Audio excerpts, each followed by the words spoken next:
இந்த நாளிலும் இந்த நம்பிக்கையின் சத்தத்துக்கு உங்களை ஒரு விசை இயேசு கிறிஸ்து நாமத்தினாலே வரவேற்கிறேன். ஒரு ஊர்ல 2 ஃப்ரெண்ட்ஸ் இருக்காங்க. 2 பேரும் ரொம்ப க்ளோஸ் ஃப்ரெண்ட்ஸ். இப்போ ஒரு ஃப்ரெண்ட் மனசுல நினைக்கிறதெல்லாம் இன்னொரு ஃப்ரெண்டு செஞ்சிடறாரு. எப்படி இருக்குன்னு யோசிச்சு பாருங்களேன். இன்றைக்கு ஒரு அந்த மாதிரி ஃப்ரெண்ட் எனக்கு இருந்தா நான் ரொம்ப சந்தோஷப்படுவேன். ஆனா இன்னைக்கு கர்த்தர் நம்மளுக்கு அந்த மாதிரி இருக்க போறாரு. ஸோ நம்ம முதல்ல இந்த ஃப்ரெண்ட்ஸை பத்தி பார்ப்போம். இப்போ இந்த ஃப்ரெண்ட்ஸ் எப்படி இருக்காங்கன்னா, ஒருத்த மனசுல என்ன நினைச்சானோ அதை இன்னொரு ஃப்ரெண்டு உடனே செஞ்சிருவாங்களாம். அவங்க என்ன யோசிச்சாலும் உடனே அவங்க வாழ்க்கையில அந்த ஃப்ரெண்டு செஞ்சிருவாராம். எவ்வளவு சூப்பரா இருக்கணும் அப்படி இருந்தா. இன்றைக்கு நம்ம வாழ்க்கையில கர்த்தர் அதுதாங்க சொல்றாரு. சங்கீதம் 20ஆம் அதிகாரம் அதோடைய 4ஆம் வசனம். அவர் உன்னுடைய மன விருப்பத்தின்படி உனக்கு தந்தருளி உன்னுடைய ஆலோசனை எல்லாம் நிறைவேற்றுவாராக. நம்மளுடைய ஆலோசனை எல்லாம் இன்றைக்கு கர்த்தர் நிறைவேற்ற போறாராங்க. எப்படி நிறைவேற்ற போறாராம்? முதலாவது நம்மளுடைய மன விருப்பத்தின்படி நம்மளுக்கு தந்தருளி. இன்றைக்கு கர்த்தர் எவ்வளவு நல்லவரா இருக்காரு பாருங்க. உங்க வாழ்க்கையிலும் என் வாழ்க்கையிலையும் நம்ம மன விருப்பத்தின்படி நம்மளுக்கு தந்தருள்வாராம் கர்த்தர். நம்மளுடைய ஆலோசனையெல்லாம் தேவன் நிறைவேற்றுற தேவனா இருக்கிறாரு. இன்றைக்கு நம்மளுடைய மன விருப்பம் என்னவாங்க இருக்கு? இன்றைக்கு உங்களுடைய மன விருப்பம் என்னவா இருக்கு? அந்த மன விருப்பம் எதுவா இருந்தாலும் நீங்க கவலைப்பட வேணாம். அந்த மன விருப்பத்தை தேவன் உங்களுக்கு நிறைவேற்ற வல்லவரா இருக்கிறாரு. உங்க வாழ்க்கையில வாக்கு பண்ணினவர் வாக்கு மாறிடார்.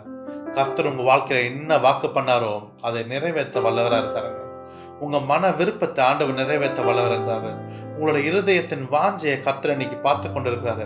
அதுதான் வசனம் சொல்லுது, மனுஷன முகத்தை பார்க்கிறான், தேவனோ இருதயத்தை பார்க்கிறார். ஒரு நம்மளுக்கு மனுஷன் முகத்தை பார்த்து நம்மளுக்கு பண்ணாம போயிடலாங்க. ஆனா இன்றைக்கு தேவன் உங்க இருதயத்தை பார்த்து கொண்டிருக்கிறார். உங்க இருதயத்தின் வாஞ்சையை தேவன் பார்த்து கொண்டிருக்கிறார். உங்க இருதயத்தின் கண்ணீரை தேவன் பார்த்து கொண்டிருக்கிறார். உங்க இருதயத்தின் சத்தத்தை தேவன் இன்றைக்கு கேட்டுக்கொண்டிருக்கிறார். அவர் உங்களுடைய இருதயத்தின் சத்தத்துக்கு ஏற்றபடி அவர் உங்களுக்கு தந்தருள போகிறார். அது என்னவா இருந்தாலும் சரிங்க. அது சின்னதா இருக்கலாம், பெருசா இருக்கலாம், உங்க கல்யாண விஷயமா இருக்கலாம், எதுவா வேணாலும் இருக்கலாம். கர்த்தர் உங்களுடைய மன விருப்பத்தின்படி உங்களுக்கு தந்தருள போகிறார். அவர் உங்களுடைய மன விருப்பத்தின்படி உங்களுக்கு தரவர் மட்டும் இல்லைங்க. உங்களுடைய ஆலோசனை, உங்களுடைய ஐடியாஸ், உங்களுடைய யோசனைகள். நீங்க நிறைய விஷயம் யோசிச்சு கொண்டிருக்கீங்களா? உங்க பிள்ளைகளை பத்தி யோசிச்சு கொண்டிருக்கீங்களா? உங்க ஊழியத்தை பத்தி யோசிச்சு கொண்டிருக்கீங்களா? அடுத்தது என் ஊழியத்தை என்ன செய்ய போறேன், அடுத்தது என் ஊழியத்தை நான் எப்படி டிராவல் பண்ண போறேன் யோசிச்சு கொண்டிருக்கீங்களா? இல்ல அடுத்தது என் பிசினஸ் நான் என்ன பண்ண போறேன் யோசிச்சு கொண்டிருக்கீங்களா? புது புது ஐடியாஸ் நீங்க வச்சிருக்கீங்களா? அந்த ஐடியாஸ் தேவன் நிறைவேற்ற போகிறார் இன்றைக்கு உங்க வாழ்க்கையில. நீங்க விசுவாசிக்கிறீங்களா? நான் விசுவாசிக்கிறேன். இன்றைக்கு என்னுடைய வாழ்க்கையில தேவன் என்னுடைய ஐடியாஸ், என்னோட மன விருப்பத்தை, என்னுடைய யோசனைகளை தேவன் நிறைவேற்ற போகிறார். இன்றைக்கு நான் உங்களையும் உற்சாகப்படுத்துகிறேன். தேவன் உங்களுடைய மன விருப்பத்தை நிறைவேற்றுகிறவராக இருக்கிறார். இந்த வசனம் இப்படி சொல்லுது பாருங்க. சங்கீதம் 37:4ஆம் வசனம். கர்த்தருக்குள் நம்ம மன மகிழ்ச்சியா இருந்தா, நம்ம கர்த்தருக்குள்ள சந்தோஷமா இருந்தா, நம்ம கர்த்தருக்குள்ள ரொம்ப ஹாப்பியா இருந்தா, கர்த்தர் நம்ம மன விருப்பத்தை நிறைவேற்றுவாருங்க.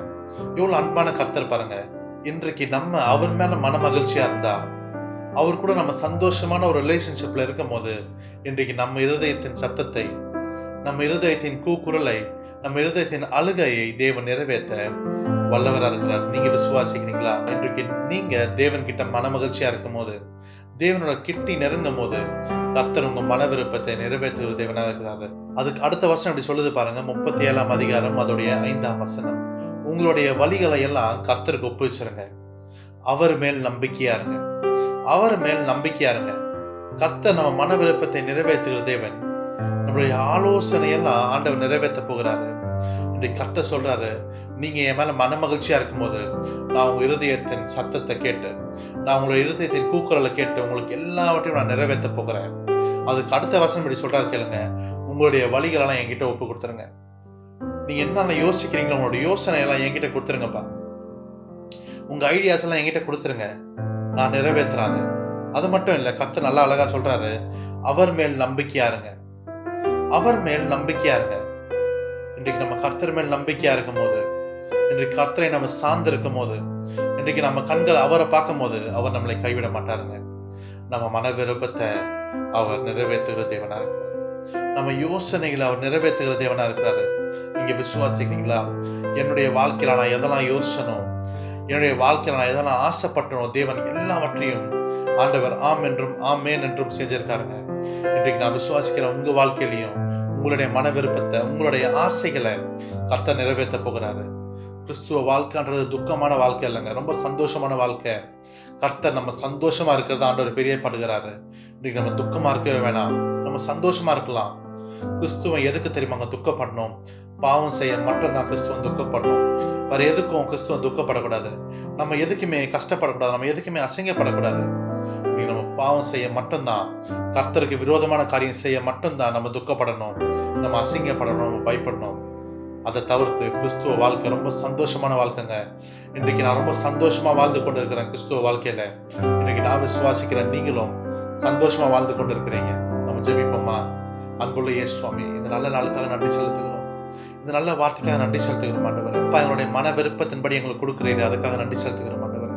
அப்பா, எங்களுடைய யோசனைகளை நிறைவேற்றுகிறீர்கள், அதுக்காக நன்றி செலுத்துகிறோம் ஆண்டவரே.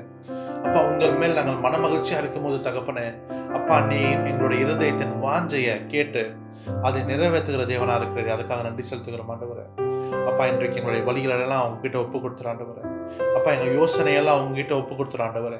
எங்க பாரத்தெல்லாம் உங்ககிட்ட ஒப்பு கொடுத்துற ஆண்டவரே. அப்பா, நீர் அதை பார்த்துக் கொள்ளுங்க. நீங்க அப்படியே எங்க வாழ்க்கையில செய்யப்படுறதா நன்றி செலுத்துகிறோம். இந்த நாள் முழுவதும் எங்களை பாதுகாத்துக் கொள்ளுங்க, எங்களை வழி நடத்துங்க. இயேசு கிறிஸ்து நாமத்தால் ஜெபிக்கிறோம் நல்ல பிதாவே. ஆமென், ஆமென். இந்த நல்ல நாளிலும் நான் உங்களை சந்திச்சது ரொம்ப சந்தோஷம்.